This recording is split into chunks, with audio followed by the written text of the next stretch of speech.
ನಮಸ್ಕಾರ ಸ್ನೇಹಿತರೆ, ಇದು 1 ಎಕರೆ 9 ಗುಂಟೆ ಬಂದಿರೋಂಥ ಜಾಗ. ಅಡಿಕೆ ತೋಟ, ತೆಂಗು ಸೂಪರ್ ಐತೆ ಜಾಗ. 4-5 ಅಡಿಕೆ ಇದೆ, 4-5 ತೆಂಗಿದೆ. ಬೋರ್ವೆಲ್ಲಿ 3 ಇದೆ. ಒಳ್ಳೊಳ್ಳೆ ನೀರು ಮಾತ್ರ. ಅಂದರೆ ಒಬ್ಬರು ಬೇರೆ ಕೊಟ್ಟಾರೆ ಬೋರು, ಬೇರೆ ತೋಟ ತಗೋಗಾರೆ. ಅಡಿಕೆ ಮಾತ್ರ ಸೂಪರ್ ಆಗೈತೆ. 1 ಎಕರೆ 9 ಗುಂಟೆ. ಬೆಂಗಳೂರಿಂದ 122 ಕಿಲೋಮೀಟ್ರು, ಮಳವಳ್ಳಿಯಿಂದ 22. ತೆಂಗಿನ ಈ ಲೆವೆಲ್ ಇದೆ, ಅಡಿಕೆನ ಈ ಲೆವೆಲ್ ಇದೆ. ಸೂಪರ್ ಆಗೈತೆ ಜಾಗ ಮಾತ್ರ. ಬೆಂಗಳೂರಿಂದ 120, ಮಳವಳ್ಳಿಯಿಂದ 20 ಕಿಲೋಮೀಟ್ರು, ಟಾರ್ ರೋಡಿಂದ 500 ಮೀಟ್ರು. ಒಳ್ಳೆ ತೆಂಗು, ಒಳ್ಳೆ ಅಡಿಕೆ, ಸೂಪರ್ ಐತೆ ಜಾಗ ಮಾತ್ರ ನೋಡಿ. ತೆಂಗು ಮಾತ್ರ ಒಳ್ಳೆ ಫಸ್ಟ್ ಕ್ಲಾಸ್ ಆಗಿದೆ.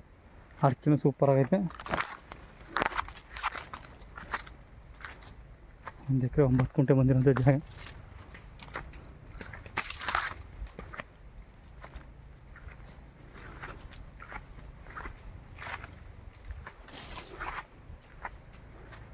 ಹೆಚ್ಚು ಕಮ್ಮಿ ತೆಂಗು ನಿಮ್ಗೆ ಒಂದೇ 50 ತೆಂಗು ಬರ್ಬೋದು. ಫಸ್ಟ್ ಕ್ಲಾಸ್ ಆಗಿದೆ ತೆಂಗು ಮಾತ್ರ. ಜಾಗ ಮಾತ್ರ ಸೂಪರ್ ಜಾಗ.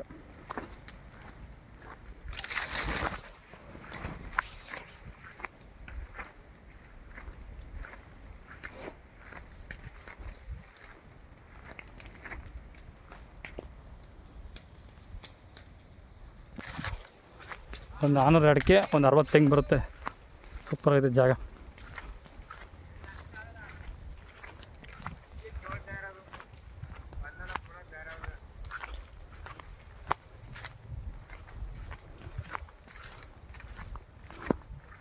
ಸೂಪರ್ ರಸ್ತೆ, ಒಳ್ಳೆ ತೆಂಗು, ಒಳ್ಳೆ ಅಡಿಕೆ.